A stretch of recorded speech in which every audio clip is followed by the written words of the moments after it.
Pemirsa, debat ketiga Capres yang digelar Minggu 7 Januari lalu diwarnai narasi tendensius. Narasi tersebut dinilai menyerang salah satu capres secara personal dan keluar dari konteks tema debat. Bapak Prabowo Subianto untuk menjawab pertanyaan dari Bapak Anies, waktu Bapak 2 menit. Saling serang terhadap personal dinilai mewarnai debat ketiga Capres 2024. Banyak pihak menilai narasi yang dilontarkan Anies Baswedan ke Prabowo Subianto menyentil personal Prabowo dan keluar dari konteks tema debat. Rupanya hal itu berbuntut panjang. Hingga kini, Prabowo Subianto masih jengkel soal lahan 340.000 hektar yang disinggung dalam debat ketiga Pilpres 2024 yang digelar hari Minggu 7 Januari lalu. Bahkan dalam sambutannya pada sebuah acara yang digelar di Riau, Prabowo mempertanyakan kembali hal tersebut. Meski tidak eksplisit menyebut nama seseorang yang dimaksud Prabowo, namun kuat dugaan Prabowo masih marah pada Anies Baswedan yang dalam debat mempertanyakan jumlah tanah milik Prabowo. Prabowo mempertanyakan pihak yang menyinggung jumlah tanah miliknya dengan pertanyaan yang cenderung kasar. Ada pula yang nyinggung-nyinggung, punya tanah berapa, punya tanah ini. Bukan urusan dia. Dia pintar atau goblok sih? Sebelumnya, Anies Baswedan menyinggung kepemilikan lahan milik Prabowo saat debat ketiga Capres hari Minggu lalu. Sebelum saya menjawab pertanyaan itu, saya mengklarifikasi tadi data yang meleset. Maaf Pak Prabowo, angkanya terlalu kecil. Bukan 320 hektar, tapi 340.000 hektar. Saya klarifikasi. Anies membandingkan jumlah lahan yang dimiliki Prabowo dengan rumah dinas milik prajurit TNI dan Polri. Anies menilai kepemilikan lahan Prabowo adalah sebuah ironi di saat masih banyak prajurit TNI tidak memiliki tempat tinggal dan upah rendah. Dari Jakarta, tim liputan iNews melaporkan. Benarkah debat ketiga Capres diwarnai dengan narasi tendensius yang kerap menyerang salah satu Capres secara personal? Untuk membahasnya di studio sudah bergabung bersama kami tim Ses Ganjar Mahfud, Islah Bahrawi, dan pengamat politik Ubaidillah Badrun. Selamat malam, Cak Islah. Selamat malam, Kang Ubed. Selamat malam. Apa kabar? Selamat malam semuanya. Baik, alhamdulillah sehat ya. Dan di sambungan Zoom juga sudah bergabung bersama kami Billy David, jubir Timnas Amin. Selamat malam, Bang Billy. Selamat malam, Mas Davi, Mas Islah, Kang Ubed.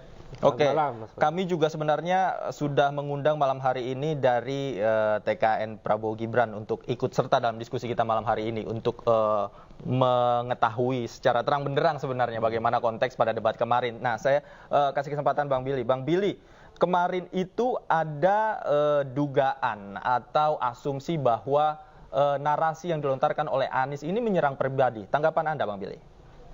Baik, debat kemarin tentu kita apresiasi ya, dinamikanya begitu cair meskipun tensinya juga sempat naik dan justru yang kita sayangkan di 2 hari terakhir kita kehilangan diskusi tentang substansi. Di pasca debatnya pun kita justru membahas tentang personal dan lain sebagainya. Terkait dengan hal yang personal kan kalau kita ingat saat debat tentu kan ya poin yang pertama itu berbicara tentang konteks. Konteksnya tadi sebelum ini juga di news disampaikan bahwa Pak Anies menyampaikan kenapa 340.000 hektar angka itu muncul. Yang pertama berkaitan dengan jika komparasi dibandingkan kepemilikan rumah oleh prajurit aktif saat ini. Tentu kan hal yang timpang dan hal yang tidak adil. Kemudian poin yang kedua, itu kan juga disebutkan Pak Anies bahwa kutipan itu diambil dari pernyataan Pak Jokowi, Pak Presiden ketika waktu itu berdebat di Pilpres 2019. Jadi dalam 2 konteks itu saya rasa apa yang disampaikan tentang kepemilikan lahan itu masih dalam hal yang substantif, bukan menyerang personal, dan justru kita juga perlu mempertanyakan yang dimaksud personal itu seperti apa. Dan justru malah hari ini juga kita sama-sama dengar angkanya bukan 340.000, tapi Pak Prabowo sebutkan sampai 500.000 dan itu dimiliki oleh Prabowo daripada dimiliki pihak asing kalau saya boleh mengutip. Jadi tidak ada niatan menyerang pribadi atau katakanlah memancing-mancing emosi dalam debat? Enggak Mas, jadi kan saya sampaikan tadi bahwa substansinya ada, konteksnya ada, dan kenapa angka itu muncul juga sesuai dengan substansi tadi. Dan ketika dianggap data itu tidak benar kan harusnya Pak Prabowo juga membenarkan atau membantah dengan data. Tapi yang kita sayangkan ketika debat kemarin lusa tidak dibantah dengan data, justru mengajak kedua paslon lain untuk berdiskusi lanjutan di luar. Itu kan kita sayangkan. Padahal debat ini adalah forum resmi diselenggarakan oleh KPU dan kita patut menghormati KPU yang sudah menyelenggarakan debat ini, sehingga keterbukaan itu adalah satu hal yang ditunggu oleh publik. Baik. Bicara soal data, saya ke Cak Isla juga. Kemarin kalau tidak salah Ganjar Pranowo juga menantang begitu Pak Prabowo soal data ya. Tanggapan Anda seperti apa? Ya memang data ini kan dari Kementerian Pertahanan. Ini memang sebenarnya Pak Prabowo merasa menjadi satu orang yang tertuduh gitu, karena memang isunya pertahanan, sementara Prabowo ini kan Menhan yang sekaligus menjadi capres. Ya. Nah ini kan tidak bisa dihindari ketika membahas soal pertahanan, maka yang dibahas adalah soal data-data dari kinerja Kementerian Pertahanan. Nah ini tidak bisa dihindari Mas Davi dan juga para pemirsa sekalian, karena memang mau tidak mau data kemudian menjadi acuan utama, karena kalau kita mau berbicara secara ilmiah ya kita speak up with data gitu.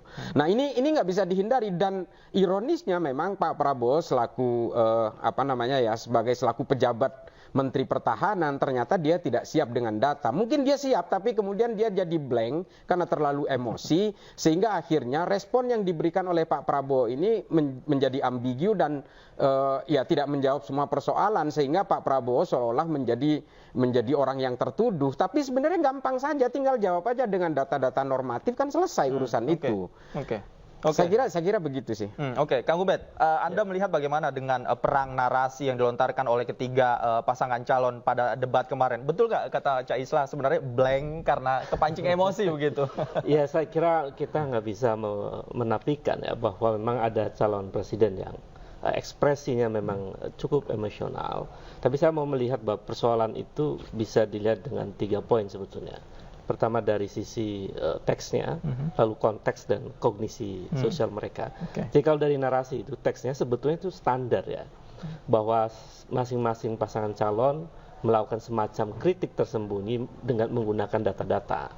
Nah, sebetulnya kalau saya Prabowo, saya bisa balikan itu, atau saya bisa memanfaatkan. Misalnya, iya saya punya tanah 340 hektar, 40.000 hektar misalnya, dan saya akan sumbangkan 1.000 hektar untuk rumah prajurit misalnya, kan itu bisa sebenarnya. Jadi kemampuan untuk menciptakan narasi itu saya lihat, maaf saya sebutkan ya, 02 cukup memerlukan satu ruang khusus nampaknya untuk menyampaikan narasi yang lebih dalam, gitu, lebih berkualitas.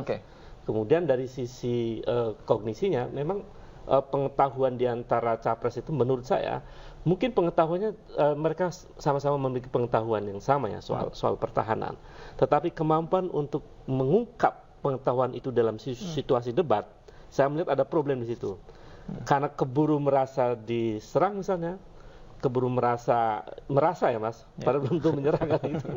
Bisa sebagai kritik itu bentuknya sebagai kritik, tapi merasa diserang gitu. Akhirnya kemudian yang terjadi itu defense. Pertahanan gitu, dengan narasi yang menurut saya justru menciptakan serangan yang mengarah ke personal. Misalnya langsung menyebutkan bahwa Anda profesor tidak pantas bicara itu. Itu kan langsung personal ya. Kang Ubed, menurut Anda apa kalimat pemantik sehingga membuat Pak Prabowo pada saat di panggung itu tiba-tiba tidak bisa membalikan narasi-narasi yang dilontarkan oleh kandidat lain? Biasanya orang kalau tidak bisa merespon dengan baik sebuah pernyataan, sebuah pertanyaan itu, bisa jadi pernyataan itu benar, bisa jadi pernyataan itu memang menyinggung dirinya secara personal, tafsir dia itu. Nah karena tafsirnya secara personal kemudian membuat dia mengekspresikan secara emosional. Kemudian selain itu menurut saya situasi itu kemudian muncul karena memang ada data-data yang diungkap. Selain 340.000 hektar juga disebutkan misalnya kemampuan Kementerian Pertahanan misalnya untuk membendung serangan hacker. Itu gagal di situ atau tidak mampu dengan anggaran yang ratusan triliun. Jadi saya kira mestinya nggak perlu emosional sih. Oke, mestinya tidak perlu emosional. Saya garis bawahi. Saya kembali ke Bang Billy. Bang Billy, Mas Anies ini kan sejak awal debat itu sudah gaspol begitu ya, sudah menggebuk-gebuk, kemudian bicara soal data dan sedikit dalam tanda kutip nyelepet lah Pak Prabowo. Apakah ini memang sudah dikonstruksikan sedemikian rupa bagian dari strategi debat atau seperti apa Bang Billy? Baik, selama dalam koridor substansi dan selama sesuai dengan subtema yang dibahas, saya rasa sah-sah saja. Dan tentu cuma ada dua posisi ketika kita berdebat. Kalau tidak bertahan tentu dengan menyerang. Kalau kita sama-sama sepakat ya kita rembukan aja, nggak usah berdebat. Dan yang kita harapkan justru ketika debat itu kan sama-sama mengeluarkan data, sama-sama beradu argumen. Dan kita kehilangan substansi ketika kita memperdebatkan saat ini tentang permasalahan personal. Dan saya rasa juga ketika apa yang disampaikan beliau baik di Pak Anies di debat pertama dan debat ketiga kemarin masih dalam koridor substansi menurut kami. Jadi tidak ada yang menyerang personal, dan strategi ketika harus disampaikan di awal ya kita ingin debat itu ada powernya, debat itu ada semangatnya dari awal.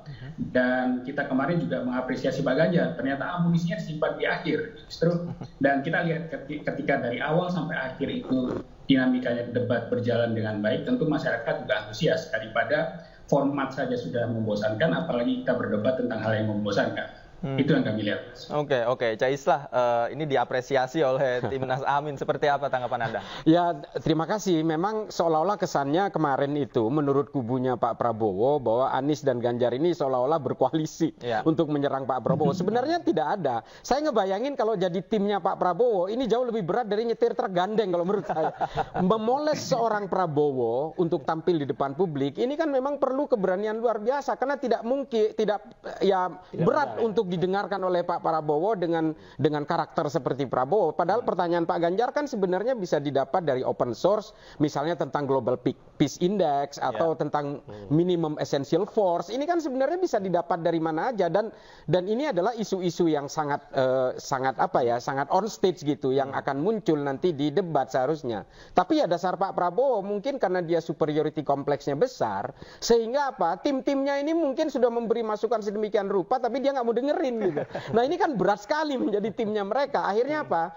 Setelah debat akhirnya klarifikasinya jungkir balik koprol sana sini dan itu berat.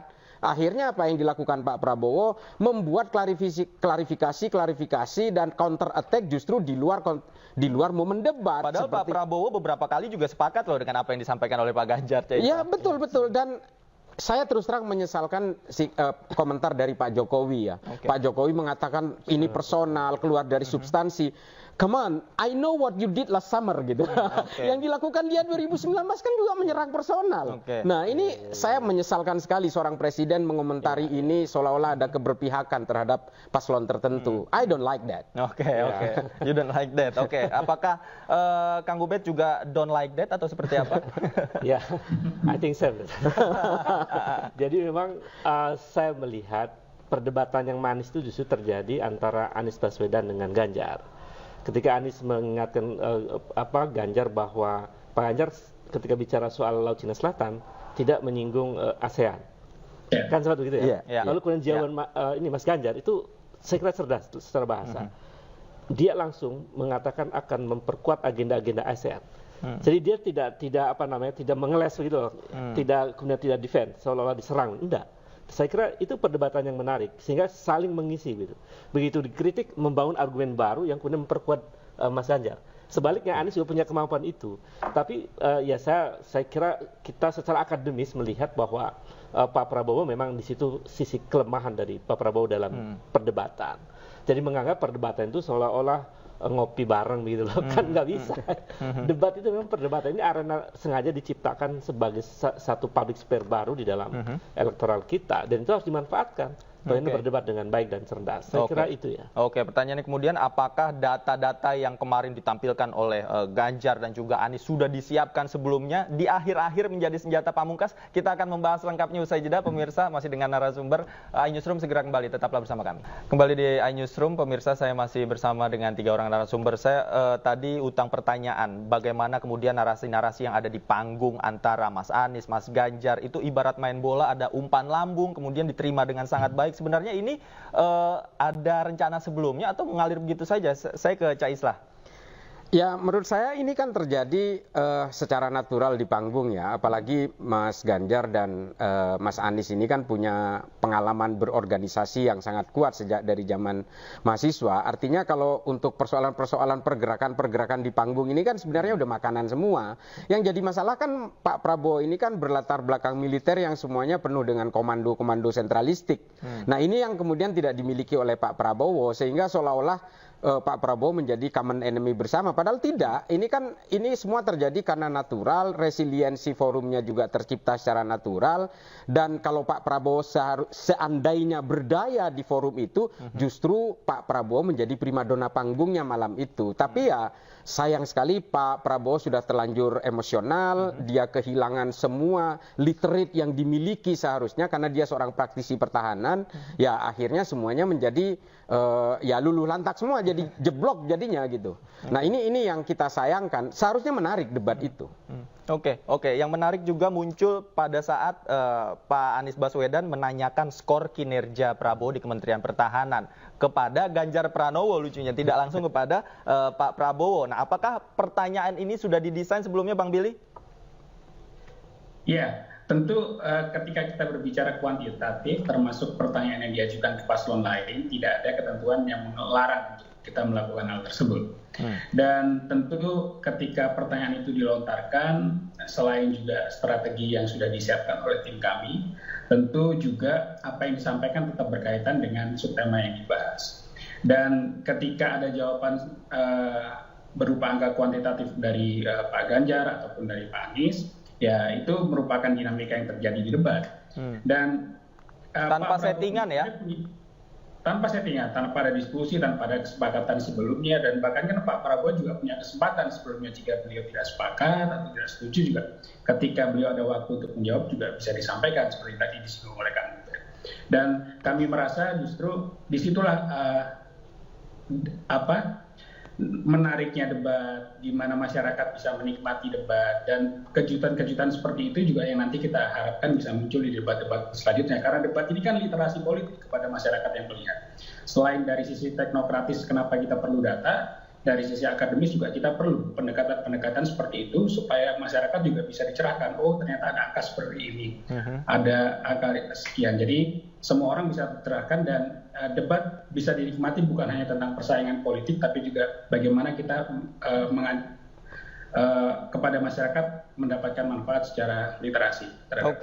Oke, walaupun yang menarik pada hari ini juga Anies Baswedan dilaporkan gitu ya, ada dilaporkan terkait ucapannya di atas panggung debat kemarin terkait kepemilikan lahan 340.000 hektar. Tanggapan Anda, Bang Billy?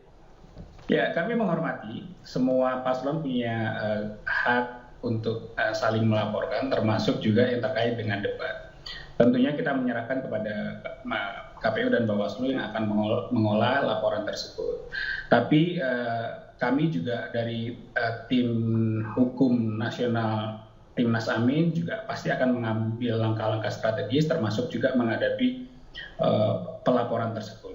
Tapi jika yang poin yang dilaporkan adalah terkait tentang data yang tadi itu, dan baik itu data 340.000 hektar ataupun 700 triliun, tentu kita juga bisa menyiapkan data-data lain yang menunjang pernyataan tersebut. Oke. Saya ke Kang Ubed. Kang Ubed, apa yang terjadi di panggung debat ini kemudian isinya, kontennya, narasinya ini dilaporkan begitu. Menurut Anda apakah bisa dilaporkan dan pantas? Saya kira tidak pantas ya. Debat itu kan adalah ruang yang diciptakan di dalam ruang demokrasi. Dan sifatnya dialogis sebetulnya. Ada sifatnya saling membangun argumen. Nah, situasi yang diciptakan oleh sebuah ruang demokrasi, dia tidak bisa dihakimi. Karena dia pikiran. Jadi sebetulnya tidak pantas kemudian dalam perdebatan itu ada yang dilaporkan. Yang kedua, pelaporan itu juga menunjukkan bahwa paradigma yang dimiliki oleh orang yang melaporkan, apakah dia bagian dari timnya Prabowo atau bukan, saya tidak tahu. Itu adalah paradigma yang dalam tanda petik anti demokrasi.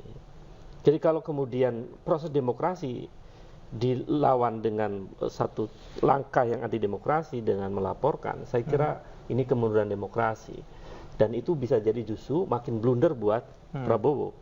Citra akan makin buruk, akan makin menunjukkan bahwa Prabowo memang ya secara praksis dia tidak kompatibel dengan demokrasi, kira-kira begitu.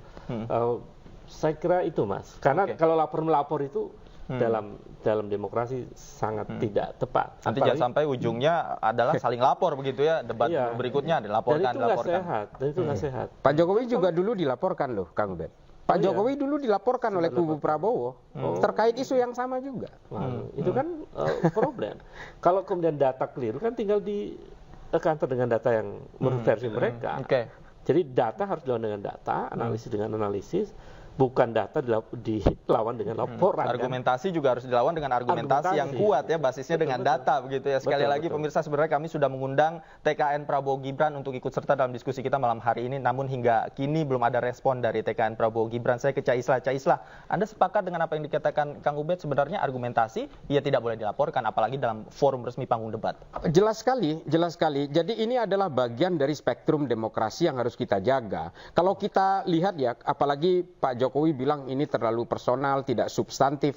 Kalau kita lihat debat-debat di negara yang sudah mapan tingkat demokrasinya, seperti debat presidential ballot di Amerika, itu bahkan sangat pribadi sampai ke karakter sekalipun. Coba tonton tayangan debatnya antara Trump dengan Biden misalnya. Karakter assassination betul-betul mengarah ke soal pribadi, soal kelakuannya secara pribadi, bahkan diungkit-ungkit juga soal keluarga dan sebagainya. Kita tidak kok, masih sangat sopan. Bahkan kalau kita baca tadi ya, kita lihat tadi misalnya antara Mas Anies dengan Mas Ganjar, itu sepertinya berpatokan kepada data yang sama tentang Global Peace Index, minimum essential force. Ini kan sebenarnya open source yang bisa dijadikan sebagai alat pertanyaan kepada Prabowo selaku Menteri Pertahanan. Nah, cuma masalahnya kan Pak Prabowo seolah-olah tidak antisipasi dengan isu-isu yang sangat open source seperti ini. Ini nggak ada personalnya kok kalau itu pertanyaan soal kepemilikan tanah dan sebagainya. Ya, ini debat pilpres, debat capres. Nah, ini tentu saja semua orang ingin menyajikan data yang sebenar-benarnya dari masing-masing profiling ini.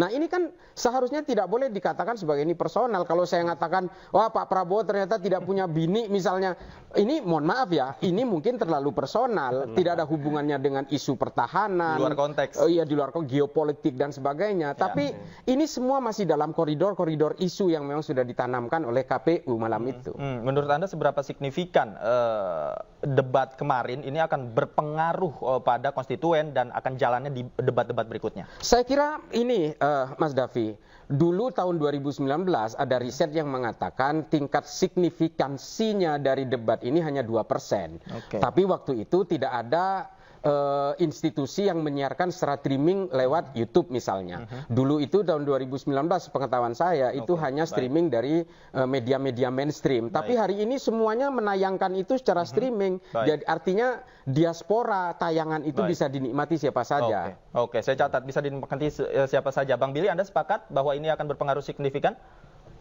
Tentu, karena selain tadi tentang penyiaran juga kita berbicara tentang isu yang dibahas.